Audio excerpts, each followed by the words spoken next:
Les forces réactionnaires au Burkina Faso.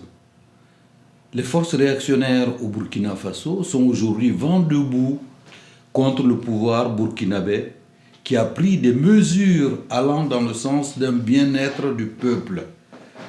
Tous ceux qui recevaient des paquets de francs CFA en disant merci à Paris se retrouvent aujourd'hui mariés. Ils ont la gueule de bois. Sur le plan géostratégique, tous les menteurs comme Alassane Dramane Ouattara, président de la Côte d'Ivoire, sont découverts. Le souverain, pour le franc CFA, au-delà de tout ce qu'on peut vous dire, c'est la France. Pourquoi? Parce que c'est la France qui l'a inventé en 1945, conformément à l'article 1 du décret 45-01-36. Aucun chef d'État africain, et je pèse mes mots, ne peut dire qu'ils sont propriétaires ou bien inventeurs du franc CFA. Non.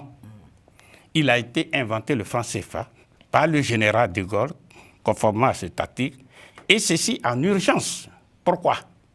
Parce que le général de Gaulle, qui a été bien inspiré par le nazisme monétaire dont la France a été victime ici, eh bien, dès qu'il est sorti de ce nazisme, il a dit à son ministre des colonies, Jacques Soustelle, et à son ministre de l'économie, René Préven, de lui préparer un décret de création du franc CFA. Donc, ça, et quand ce décret a été prêt, en urgence, j'insiste, en urgence, parce que lui-même, il était le président du gouvernement provisoire, il a signé un décret en urgence et le franc CFA a été créé et on l'a imposé. Celui qui racontait partout que le franc CFA était notre monnaie est aujourd'hui découvert et avec les démentis d'autres présidents, d'autres anciens présidents, comme ici Idriss Déby, que nous allons écouter. Vous avez eu un contact avec le Tchad Emmanuel a eu Macron. Toujours des relations excellentes avec Paris. Très bien. Avec France. Vous avez déjà eu un contact avec Emmanuel Macron? Même si, je dis bien, nous estimons que c'est ce qu'on appelle aujourd'hui la France-Afrique. Ouais. C'est quelque chose qui a fait son chemin. Il faut arrêter. Mais tous les présidents élus ont dit ça. Les Français n'en veulent pas. Tous les présidents élus l'ont dit. Les Français n'en veulent pas. Les Africains n'en veulent pas non plus aussi, de France-Afrique. Cette histoire de précaré, vous avez écouté dernièrement le président Alpha Condé de la Guinée-Conakry. Il faut couper ce cordon. Votre successeur, je suis d'avis qu'il faut couper ce cordon. Et Cyril, sur laquelle vous êtes déjà un petit peu exprimé, mais on n'a jamais su vraiment ce que vous vouliez. Sur le franc CFA, est-ce qu'il faut mettre un terme ou pas à cette monnaie? Le seul intérêt qu'il y a, c'est-à-dire que franc CFA, 14 pays, c'est très bon, qui ont une monnaie commune. C'est une chance. Il ne faudra pas qu'il y ait, comment on appelle, un départ disparate par pays. Bon. Il faut que les pays, les 14, restent regroupés et renégocier la monnaie franc CFA pour que cette monnaie réellement devienne une monnaie de ces pays-là. Mais que le Trésor ne nous gère pas. Le Trésor français ne gère pas notre monnaie. Que nous, en tant que pays souverain, nous gérions notre monnaie par nous-mêmes, par notre banque centrale. Nous avons aujourd'hui, au niveau du conseil d'administration de la banque centrale, il y a 3 Français qui siègent avec nous et qui ont le droit de, comment on appelle, veto. N'est-ce pas? Alors, Monsieur le Président... Où est la souveraineté monétaire dans ça? Comment voulez-vous que l'Afrique se construise dans cette situation? L'Afrique francophone. Et d'ailleurs, moi je vais vous dire une chose. Nos amis, nos collègues chefs d'État de l'Afrique anglophone, isophone, arabophone, ils nous disent que si nous avons aujourd'hui des malheurs, nous connaissons des malheurs, c'est à cause de vous francophones. Le président Déby a aussi dénoncé la mainmise de la France dans les institutions des pays d'Afrique noire francophone, comme ce fut le cas au Tchad. Et il a donné une interview, justement, aux journalistes français, et nous pouvons l'écouter également. Vous êtes à la tête de cet État depuis 27 ans. 27 Comment est-ce qu'on peut expliquer la longévité presque éternelle d'un certain nombre de chefs d'État africains? On voit qu'en France, il y a du dégagisme, vous êtes arrivé au pouvoir à l'âge qu'a Macron aujourd'hui. Est-ce qu'on est président à vie quand on est président du Tchad, par exemple? Peut-être qu'il y a deux choses qu'il faut que j'explique cela. Arriver au pouvoir à 38 ans, peut-être ça donne aussi... Mais Macron sera plus au pouvoir dans 20 ans. Attendez, c'est peut-être que c'est mauvais. Peut-être que c'est mauvais. Cette longévité explique par cela. Et de deux, c'est parce que je ne suis pas un homme, je pense que, je vais vous dire très honnêtement, je ne suis pas un homme heureux. Et je n'ai jamais été un homme heureux. Vous comprenez? Non. Pourquoi? Je ne suis pas un homme heureux, je n'ai jamais été un homme heureux parce que je n'ai pas eu une jeunesse comme tout le monde a eu sa jeunesse. Je n'ai pas eu, j'ai eu ma jeunesse dans la guerre, qui est passée dans une guerre.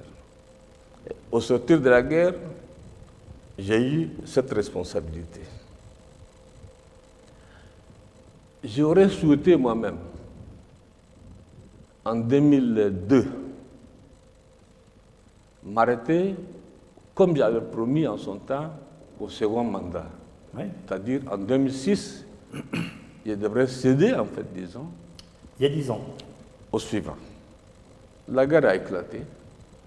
Le mercenaire avait attaqué N'Djamena ici, la ville. Le pays était en guerre. Vous comprenez? Mais en 2016, il Attendez, s'il vous plaît.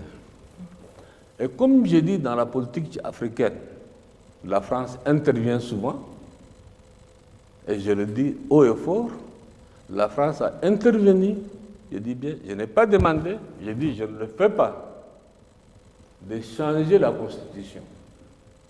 Pour l'histoire, je dis bien. Bongo n'est pas là. Bongo père, je dis bien. C'est à Paris. J'ai refusé. Et je n'ai pas fait la campagne. Qu'est-ce que vous voulez dire? C'est la France qui vous a poussé à continuer? C'est toujours la France qui fait, et c'est toujours la France qui critique, et c'est toujours la France qui est derrière. Mais en Mais là, 2016, la France n'était pas derrière votre Écoutez-moi candidature. d'abord, s'il vous plaît. Ce que vous voulez dire, c'est que c'est Paris qui vous a poussé à Laissez-moi continuer? finir. Laissez-moi finir. Quand, comment on appelle, ils appellent le constitutionnaliste qui est venu ici, je ne connais même pas son nom. Je ne connais même pas son nom. Moi, j'ai refusé, j'ai dit je ne change pas. Ils ont passé par leur arcane, puisque l'Afrique, pour la France, il n'y a rien de, comment on appelle, de caché. C'est entre ses mains. Passé par les uns et les autres, ils ont changé la Constitution. Donc, ce que vous dites clairement, ce n'est pas Déby qui a changé la Constitution. ce que vous dites clairement, c'est que c'est Paris qui vous a forcé la main pour rester au pouvoir. J'ai dit que en tant que soldat, j'ai donné ma parole d'honneur en son temps de quitter le pouvoir en 2006. Il y a deux choses qui sont intervenues. La guerre, évidemment. La deuxième, c'est la France. Après ces points en introduction, je vous explique pourquoi je soutiens avec la plus grande fermeté, la plus grande force, le pouvoir du président Traoré. Premier point, c'est la rupture des accords coloniaux avec la France. Ce que ses prédécesseurs n'ont pas fait.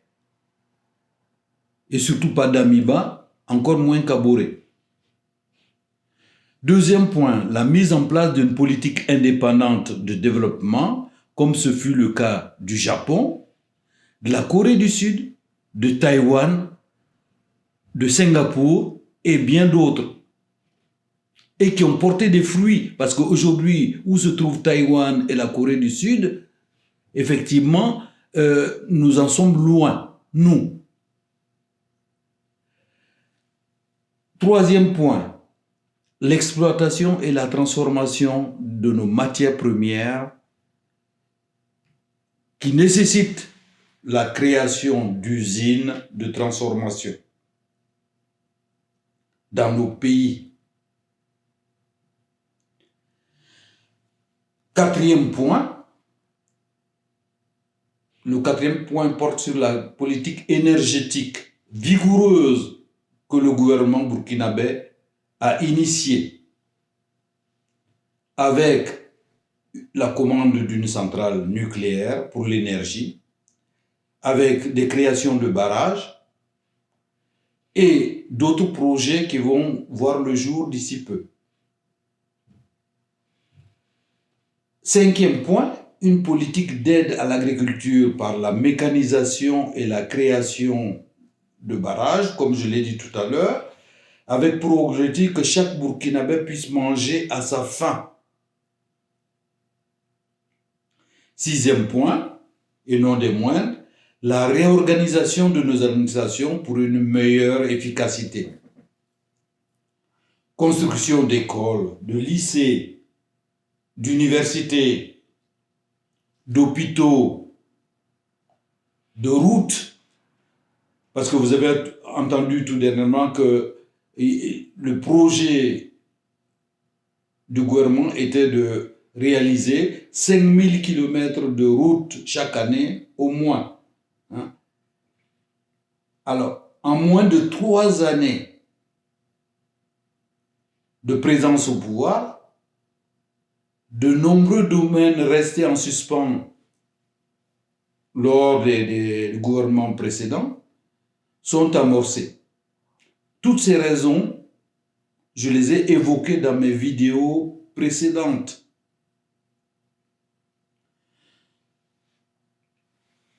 Aujourd'hui, je me réfère à ce que j'avais dit, je ne peux pas me dédire.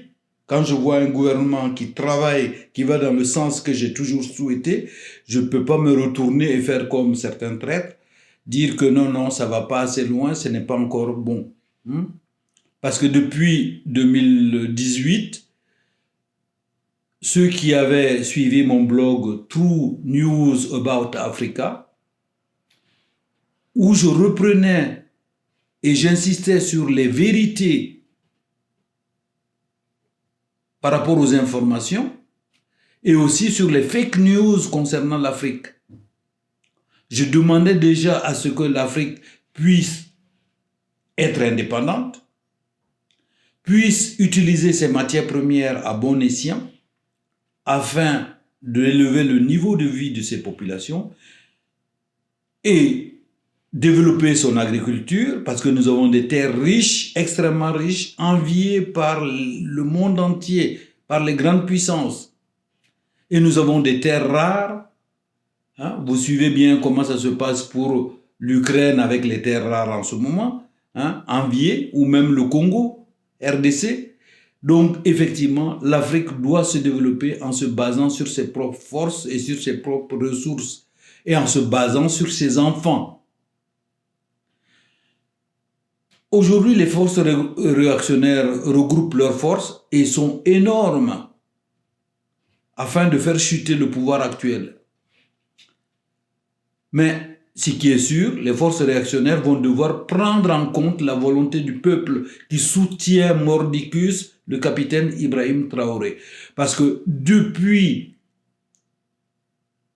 près de 30, 35 ans, 40 ans, on n'a pas vu un gouvernement se tourner vers le peuple et faire des réalisations aussi énormes en peu de temps.